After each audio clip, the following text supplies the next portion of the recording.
5 kelompok, di mana 5 kelompok ini dianggap orang yang paling jahat di bulan Ramadan. Siapa 5 orang? Ma'asyiral muslimin yang dimuliakan Allah Subhanahu wa taala.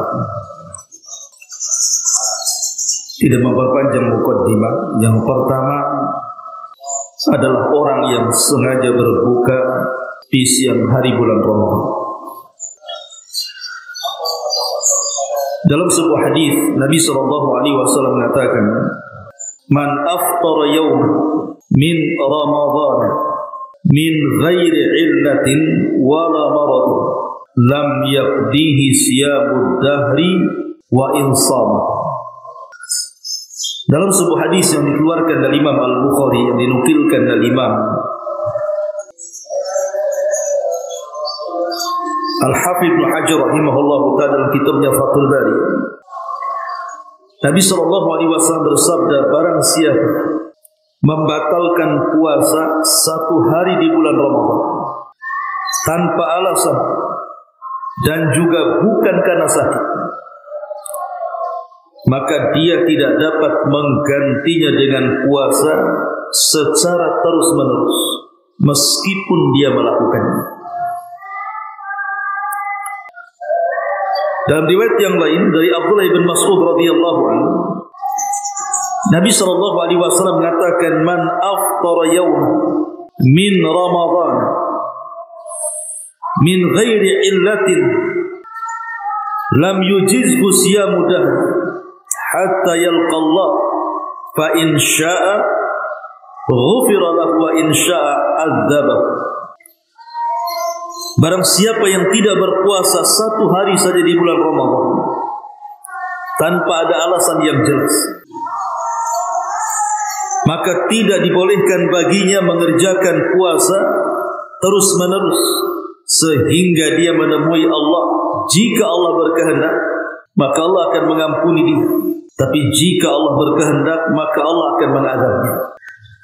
Lihat bagaimana orang yang sengaja berbuka di siang hari bulan Ramadan. Nabi SAW sampai mengatakan dia tidak dapat menggantinya dengan puasa dahr, artinya puasa terus-menerus walaupun dia berpuasa.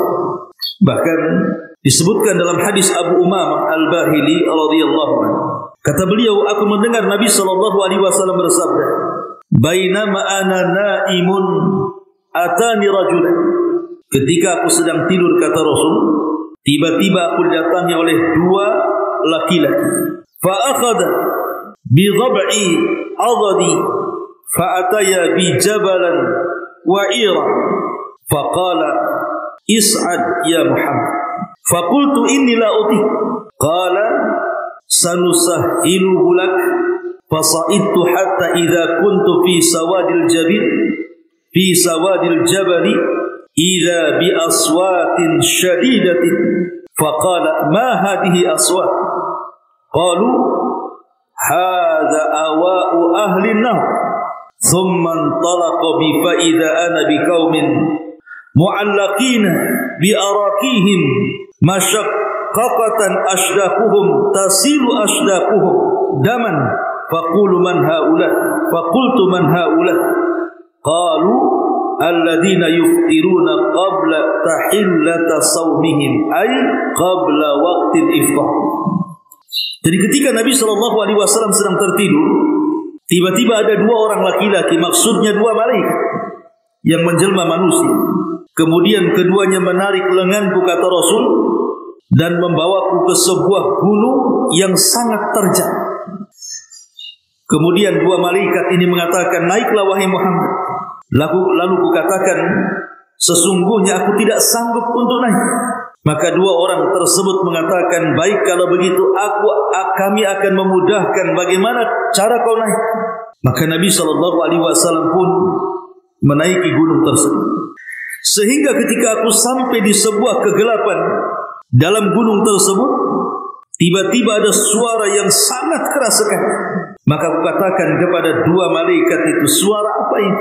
Maka keduanya menjawab, itu adalah jeritan para penghuni neraka. Itu adalah jeritan para penghuni neraka. Kemudian dia membawaku berjalan, dan ternyata aku sudah bersama orang-orang yang bergantungan pada urat besar di atas tumit-tumit mereka, sementara mulut-mulut mereka telah robek, dan robekan itu mengalirkan darah-darah. Kemudian aku bertanya, kata Nabi SAW, siapa mereka? Maka kedua orang tersebut, jelmaan malaikat, mengatakan, mereka adalah orang-orang yang berbuka puasa padahal belum waktu berbuka. Artinya belum sampai berbuka, dia sudah berbuka. Lihat bagaimana hadis ini menggambarkan dahsyatnya siksaan orang-orang yang sengaja berbuka di bulan Ramadan. Ini yang pertama.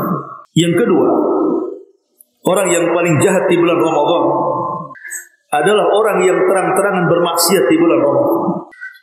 Disebutkan dalam sebuah riwayat Salim ibn Abdullah radhiyallahu anhu, dia mengatakan, sami'tu Abu Hurairah radhiyallahu anhu yaqul, sami'tu Rasulullah sallallahu alaihi wasallam yaqul. Dari Salim ibn Abdullah dia berkata, aku mendengar Abu Hurairah radhiyallahu anhu berkata, kata Abu Hurairah, aku mendengar Nabi sallallahu alaihi wasallam bersabda, kullu ummati mu'afan illa al-mujahir, wa inna minal mujahirati an ya'mala ar-rajulu bil-laili 'amalan thumma yusbihu wa qad satarahu Allah fayaqulu ya fulan amilta al-barihata kadha wa kadha wa qad bata yasturuhu rabbu wa yusbihu yakshifu sitra Allah anhu.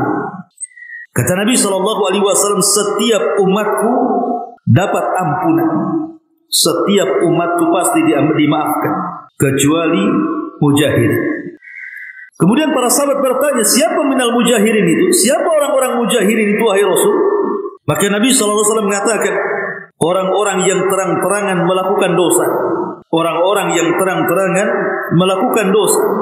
Di mana seseorang berbuat dosa di malam hari, kemudian di pagi hari dia menceritakan dosa tersebut, padahal Allah telah menutupi perbuatannya. Kemudian dikatakan kepadanya, wahai fulan, tadi malam engkau telah berbuat begini dan begitu. Sesungguhnya pada malam hari Rabbnya telah menutupi perbuatan, tetapi di pagi hari justru dia menyingkap perbuatannya sendiri yang telah Allah tutupi aibnya. Ma'asyiral muslimin yang dimuliakan Allah Subhanahu wa taala, sebagian syurah hadis mengatakan, siapa orang-orang yang terang-terangan melakukan dosa di sini?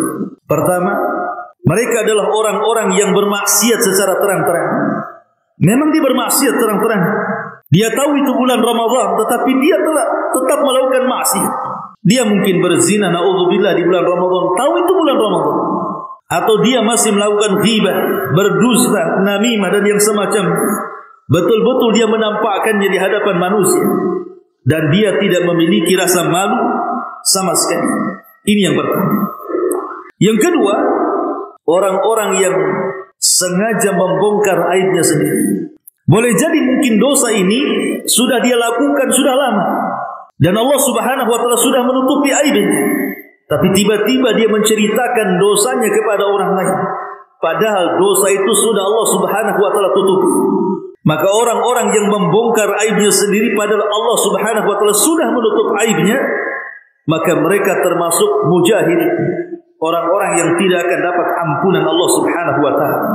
Ataupun para pelaku maksiat, dan dia mengumumkan maksiatnya. Dia memberitahu orang bahwa dia akan bermaksiat kepada Allah Subhanahu wa taala. Maka ini semua adalah minal mujahid. Dan Allah Subhanahu wa taala berfirman, innal ladzina yuhibbuna an tashi'al fahisha fil ladzina amanu lahum adzabun alimun fid dunya wal akhirati wallahu ya'lamu wa antum la ta'lamun.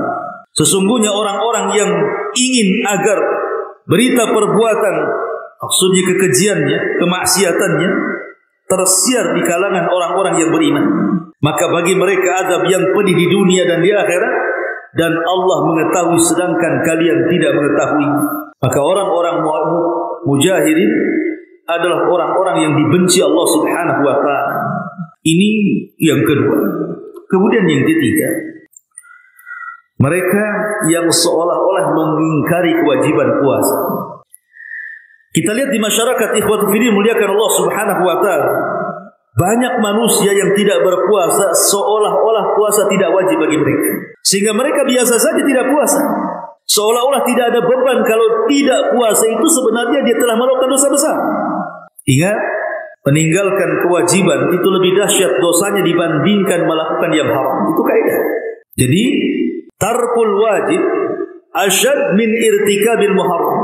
Kata Syekhul Islam Ibn Taimiyah rahimahullahu ta'ala, meninggalkan sebuah kewajiban itu dosanya jauh lebih besar dibandingkan dia melakukan yang diharamkan Allah Subhanahu wa taala. Kita lihat di masyarakat, ikhwan, banyak orang-orang yang tidak berpuasa seolah-olah puasa itu tidak wajib bagi mereka. Dan kalau seandainya sampai terbentik dalam hatinya bahwa puasa tidak wajib sehingga mereka tidak berpuasa, sadar ataupun tidak, mereka telah kufur bahkan keluar dari Islam. Abdurrahman As-Sa'di, Syekh Abdurrahman As-Sa'di rahimahullahu ta'ala, guru daripada Al-Imam Ibn Utsaimin, pengarang kitab tafsir Taisir Rahman, beliau mengatakan, wa man jahada wujub as-salati aw wujub az-zakati aw siyam aw al-hajj fa huwa mukadzdzabun lillahi wa li rasulihi wa li kitabihi wa li sunnati nabiyhi wa ijma'il muslimin wa huwa kharijun minad din bi ijma'il muslimin. Kata beliau, siapa yang jahad artinya juhud, menentang, mengingkari kewajiban salat, mengingkari kewajiban zakat, mengingkari kewajiban puasa, mengingkari kewajiban haji, maka dia telah mendustakan Allah, Rasul, Al-Quran dan sunnah Nabi-Nya, serta mendustakan ijma' kaum muslimin, dan dia dianggap keluar dari Islam berdasarkan konsensus kaum muslimin. Kemudian pernyataan yang sama dinyatakan oleh Imam An-Nawawi rahimahullahu ta'ala. Dia mengatakan, wa man jahada mujma'an alaihi fihi nassun wa huwa min umuril Islam al-zahirati allati yashtariku fi ma'rifatiha al-khawas wal awam kas-salati waz-zakati was-siyami wal-haji wa tahrimil khamri waz-zina wa nahwi dhalik fa huwa kafir. Apa kata Imam Nawawi rahimahullahu ta'ala? Barang siapa yang menentang sesuatu yang sudah disepakati secara nas, dan itu termasuk perkara-perkara Islam yang sifatnya zahir, nampak, di mana pengetahuannya berserikat antara orang awam dan orang alim, seperti salat, puasa, zakat, haji, haramnya zina, haramnya khamar dan yang semacamnya. Kalau itu semua ditentang, maka dia telah kafir. Dia telah kafir, keluar dari Islam. Dari sini kita tahu bahwa banyak orang-orang yang mereka tidak sadar keluar dari Islam. Karena kita lihat orang-orang yang meninggalkan puasa Ramadan, khususnya orang-orang awam itu, mereka tidak ada beban kalau mereka sedang melakukan perbuatan dosa itu. Dan itu kalau terus-menerus dilakukan seperti itu, dikhawatirkan kemudian mereka tidak menganggap bahwa puasa Ramadan itu wajib bagi mereka. Kalau itu yang terjadi, maka mereka bisa keluar dari Islam tanpa sadar. Ini yang ketiga. Kemudian yang keempat, orang-orang yang tidak menghargai kesucian bulan Ramadan. Orang-orang yang tidak menghargai kesucian bulan Ramadan, sehingga mereka tidak mau memakmurkan bulan Ramadan. Mereka anggap Ramadan itu sama dengan bulan yang lain. Jadi berlalunya Ramadan itu sama dengan berlalunya bulan-bulan yang lain. Mereka tidak berdoa, mereka tidak berzikir, mereka tidak salat, mereka macam-macam. Ya, boleh jadi mungkin sebagian mereka puasa, tapi puasanya taklid saja, ikut-ikutan. Tarawihnya ikut-ikutan. Baca Qur'annya ikut-ikutan. Dia tidak menganggap ini bulan Ramadan, bulan suci, bulan yang harus dimakmurkan dengan ibadah. Maka ini masuk pada sabda Nabi SAW dari hadis Abi Hurairah radhiyallahu anhu. Nabi SAW pernah naik ke sebuah mimbar di hari Jumat. Pada mimbar pertama Rasul mengatakan amin. Mimbar kedua Rasul mengatakan amin. Mimbar yang ketiga Rasul mengatakan amin. Kemudian Rasul berceramah. Setelah turun dari mimbar, sahabat bertanya dan mengatakan, ya Rasulullah, ala ma aman? Rasul, atas apa kau aminkan tadi ketika naik ke atas mimbar itu? Kami tidak mendengar doamu. Maka Nabi SAW mengatakan, atani Jibril. Oh, tadi waktu aku naik mimbar itu, Jibril datang kepada aku. Kemudian dia meminta agar aku mengaminkan doa-doanya maka ku aminkan doanya. Salah satunya adalah ragima anfu rajulin adraka Ramadan falam yughfar min dzunub. Celaka dan binasa orang yang masuk bulan Ramadan, keluar Ramadan tidak ada satu dosa pun yang diampuni Allah, karena dia tidak pernah minta ampun. Celaka dan binasa orang yang masuk Ramadan, dari awal Ramadan sampai akhir Ramadan, keluar Ramadan satu dosa pun tidak diampuni. Naudzubillah. Karena dia menganggap Ramadan itu sama dengan bulan-bulan yang lain. Ma'asyiral muslimin yang dimuliakan Allah Subhanahu wa taala. Dan yang terakhir tentu yang paling jahat adalah orang yang mereka justru membenci melakukan ibadah di bulan Ramadan. Dia benci puasa. Memang dia tidak melakukan puasa itu karena tidak suka dengan puasa. Dan ini bahaya. Dan menganggap buat apa saya puasa lapar-lapar saja. Buat apa saya tarawih capek-capek saja. Maka kalau sampai dia membenci syariat Allah Subhanahu wa taala, maka ini pun bisa kufur tanpa sadar. Dzalika bi annahum karihu ma anzalallahu fa ahbata a'maluhum. Itu karena mereka membenci apa yang Allah Subhanahu wa taala turunkan kepada mereka, maka Allah Subhanahu wa taala akan batalkan amalan-amalan mereka. Orang yang membenci syariat Allah Subhanahu wa taala hakikatnya dia telah membenci yang mensyariatkan Allah Subhanahu wa taala, dan ini kekufuran. Bisa keluar Islam tanpa sadar. Inilah 5 orang yang dianggap yang paling jahat di bulan Ramadan. Kemudian kita tidak termasuk satu di antara mereka. Subhanaka wa bihamdika asyhadu an la ilaha illa anta astaghfiruka wa atubu ilaik. Allahu taala alam. Assalamualaikum warahmatullahi wabarakatuh.